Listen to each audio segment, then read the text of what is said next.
Hey,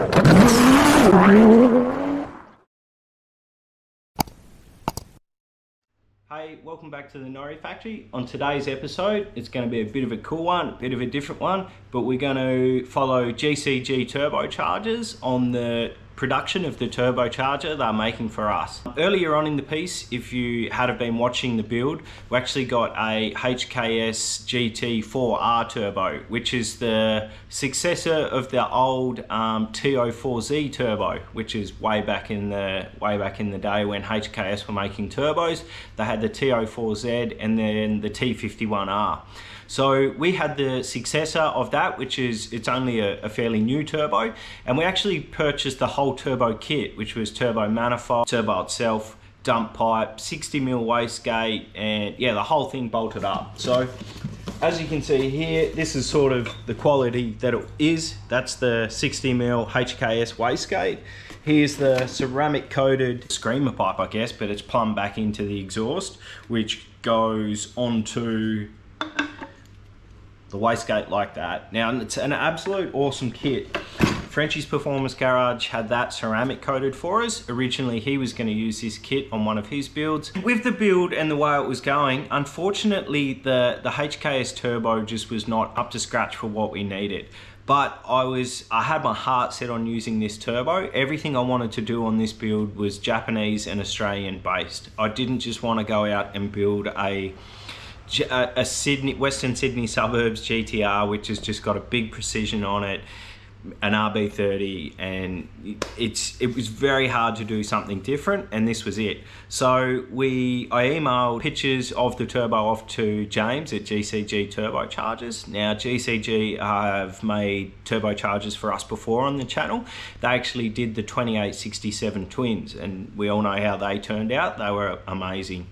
So I had a lot of faith in James and the guys down there, and once he's seen the photos, they had a wild plan in their mind that they could somehow maybe transform a G series, so a G40 turbo, into the HKS turbo.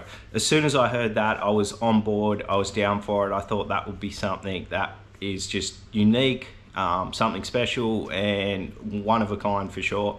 So we boxed up the turbo, we sent it down to GCG, and they got into transforming a G40 turbocharger, a G40 900 I believe, into a HKS 4R turbo.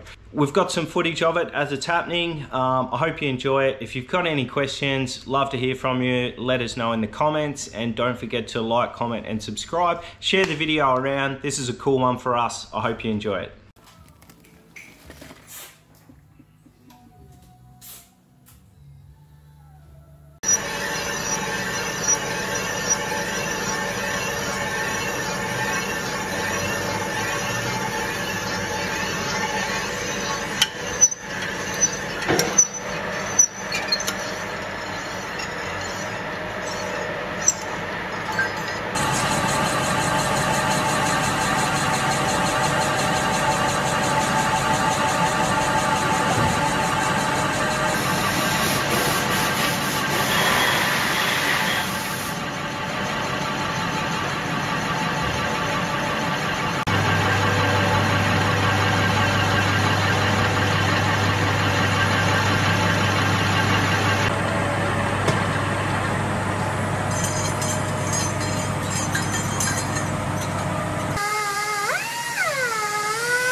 Here's another great tip I can give you. Go out and get yourself a Japanese body clip assortment. Okay, so this is the Worth version. Every clip in here is on your GTR. So every trim, every door panel, whatever you can think of, it's all there. So some of these scrivets that I like to call them, which are absolutely break and fragile when you pull them out, or your guard liner ones that come out, or your boot lining ones. I do have to get some grey ones. These are all black, so it's probably not a bad thing, but I want to keep this original. So that's why grab yourself an assortment like that. You can't go wrong. That's too big. It's probably going to be one like that. We can go to the back of the car, drop him in like so, and clip it down. Beautiful, look at that. I'm gonna put these clips in and keep going, move on to the next thing. My live stream of the Roll Racing Sydney has paused for some really annoying reason. Lots of Evos out there now, eh? Like, I can't believe the amount of Lancer Evolutions with sequential gearboxes in them down at Roll Racing, just killing it.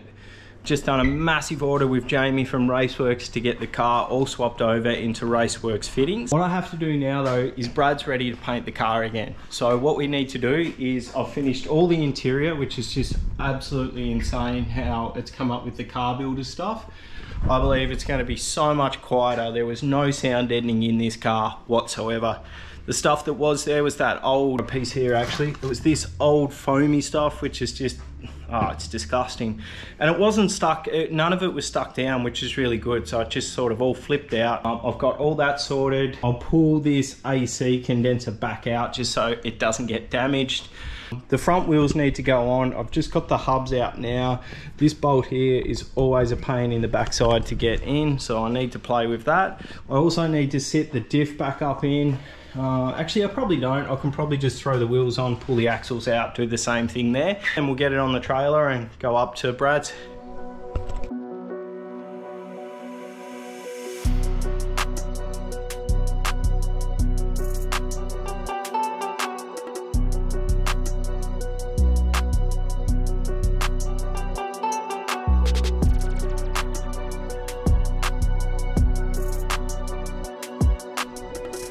So what was meant to be a 15-minute job, it's turned into a 3-hour job.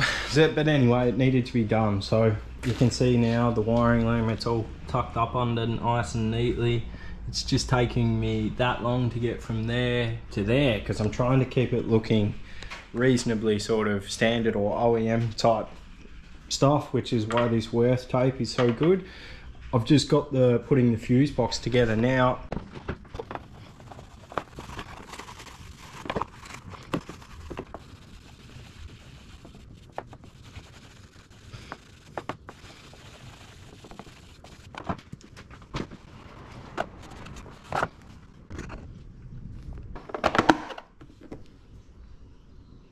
Cool.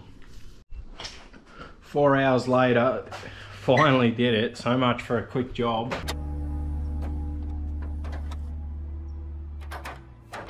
But the wiring loom, fuse box and everything's back in and out of the way now. It's all run up under there and tidied up.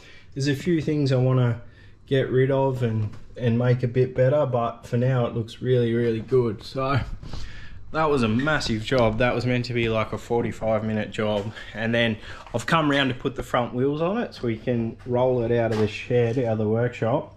And I forgot that we got to do this side. Early the next morning. Got it on the trailer ready to go. So it's a super hot morning here this morning and it's actually a beautiful day. Check it out. Queensland weather for you, for all the American guys. That's what paradise looks like.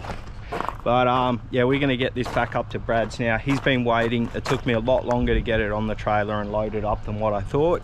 This bolt here is always a pain in the backside, and because we had no weight in the car, no engine, it was even worse. But it looks pretty sick with the wheels and everything back on it, and I mean, it doesn't even have paint on it yet.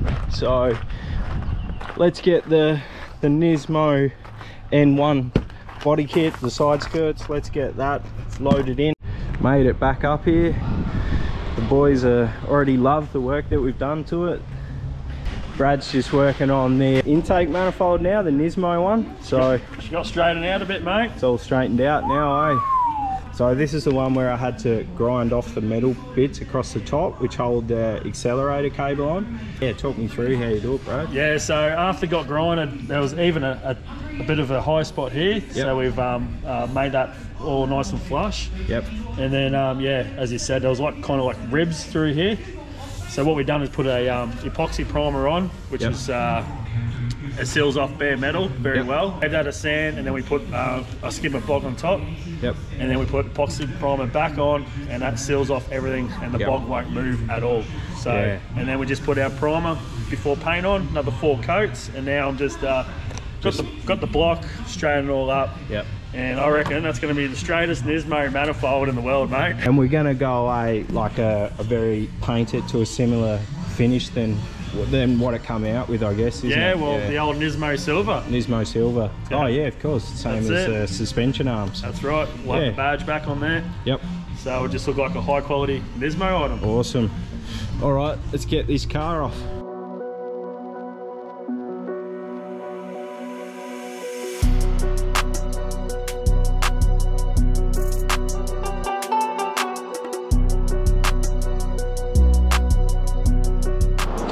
Okay, so we've dropped the car off at Brad's. He's gonna get stuck into it. He was doing the engine covers while I was there, and the engine covers looked awesome. But something funny has happened. We seem to have dropped off a 32, and then we've also picked up another 32. I'm not sure if you can see it. Oh, there you go. I'm gonna give you a sneak peek at what I think is absolutely insane, and it hasn't got the light on it, so this does not do it justice.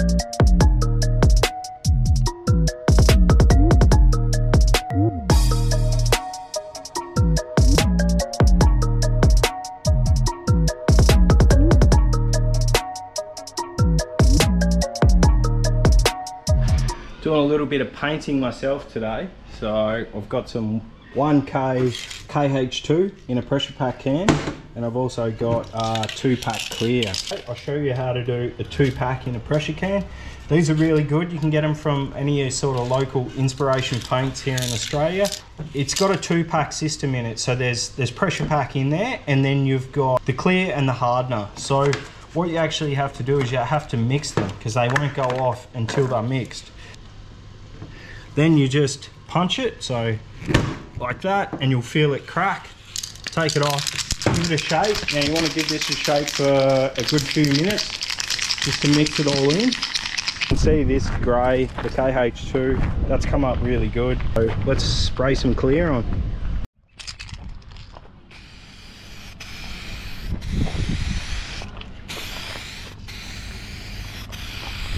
Heading into Waltech in Rockhampton. I believe he's like a local fabricator performance shop. So I'm going to take the all-wheel drive sump in, the four-wheel drive front sump, because we need to get an oil pickup tube put in it for the new engine. So it's not the standard oil pickup tube. We have to get like a sturtle fitting and a pipe welded through. Alright, so we're here at Waltech in Rockhampton. Guys are fabricators. You do a lot of full drive stuff, and turbos, engine swap outs and that sort of thing. So I've dropped off our all-wheel drive sump, which I've shown you guys down there. So Harley, he's going to put a 25mm bit of pipe for the oil pickup tube in the bottom of the sump, and then we'll have a dash 12 fitting on the side. So yeah, he's going to do that for us. We appreciate it, and yeah, come check these guys out.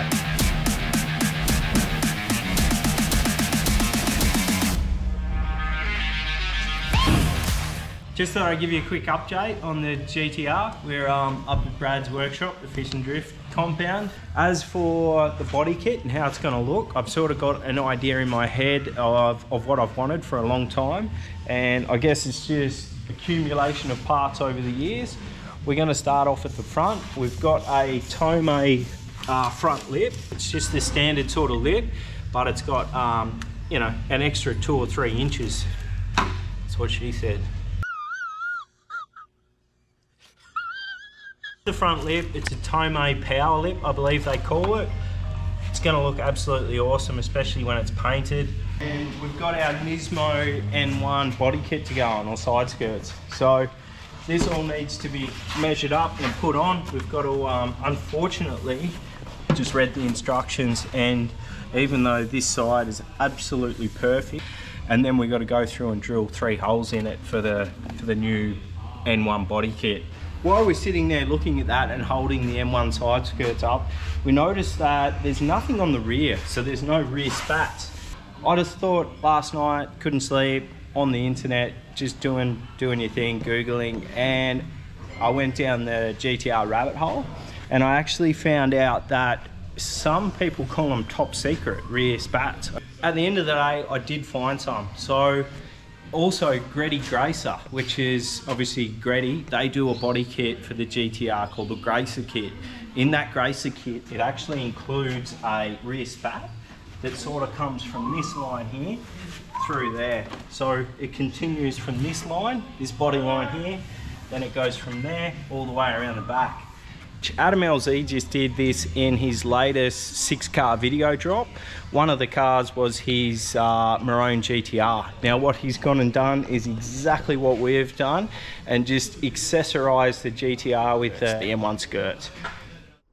Righto, so we've left the car up there for Brad to paint this week. It's going to be insane, I can't wait to see it. He had finished the engine covers for us, and including the Nismo intake plenum, which has come up really, really nice.